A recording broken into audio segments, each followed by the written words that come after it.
Jessii Vee, and I feel like I'm blending in with my butterfly wings today. So in today's video, I'm gonna be telling you guys some more very creepy games. They freak me out so much. Now, these games in particular are supposed to be able to transport you to other worlds, whether it be a fantasy realm, another dimension, space, another planet, wherever. They're supposed to take you out of this world. Okay, so this very first game is called the Fed Up game. This game apparently originated in 2008 in Japan, and it literally involves writing the words "fed up" on a blank piece of paper and then falling asleep with the piece of paper tucked underneath your pillow. Other versions of the game say that you need to write "I'm tired" on the piece of paper, but either one will work. When you awake, you'll find yourself somewhere new. You'll know you're in this other world because when you look under your pillow, the paper will be gone. Now, there is a warning that says this should only be attempted if you have no intention of returning back to your own world, because there's no way of getting back once you've left, which is terrifying. There was this one story where this girl had a 12-year-old sister who wanted to try to play this game because she wanted to go to a mystical realm where she could hang out with unicorns all day. Kind of sounds like me. The next day when her parents went to wake her up for school, she was gone. Now obviously this is just a creepypasta,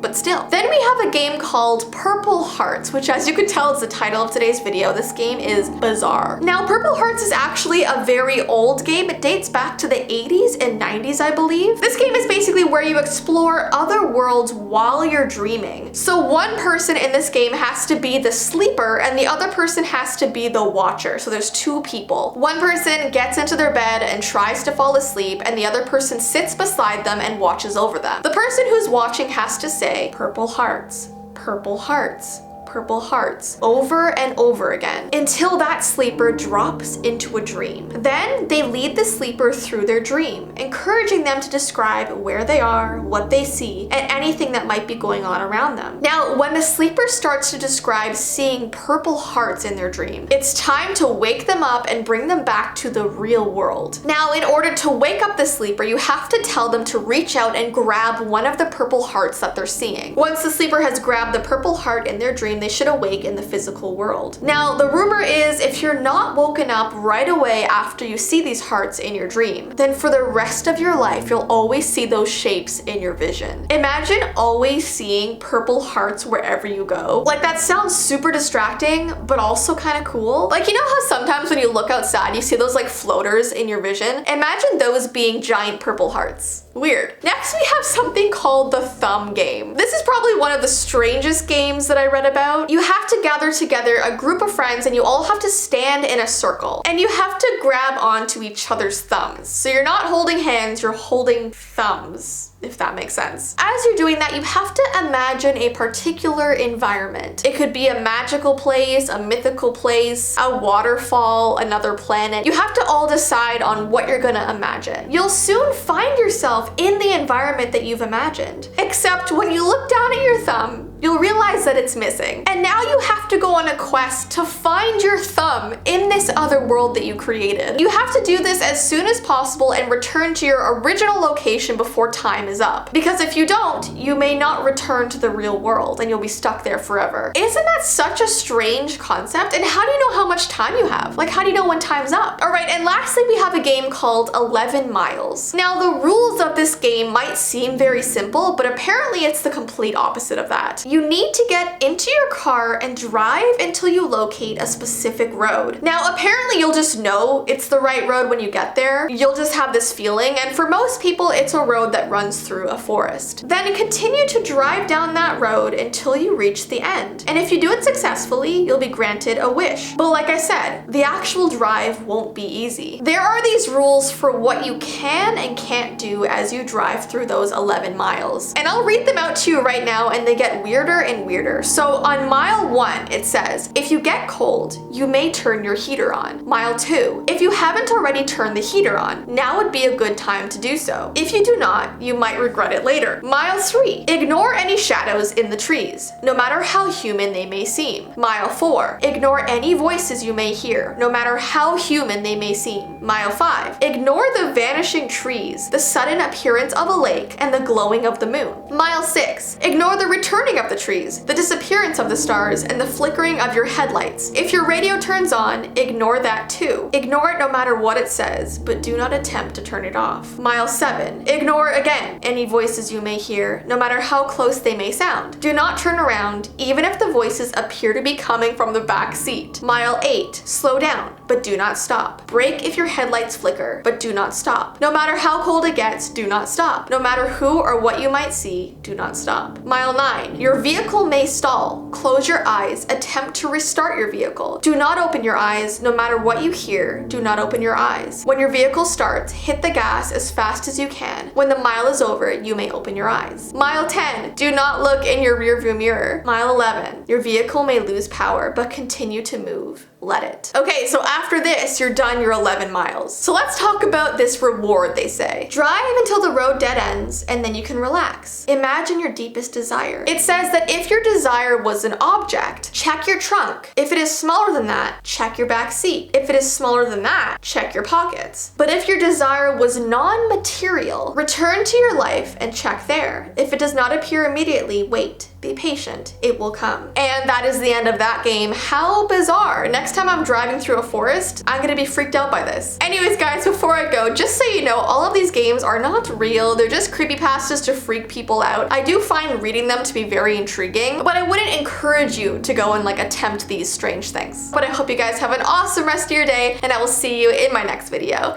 Bye!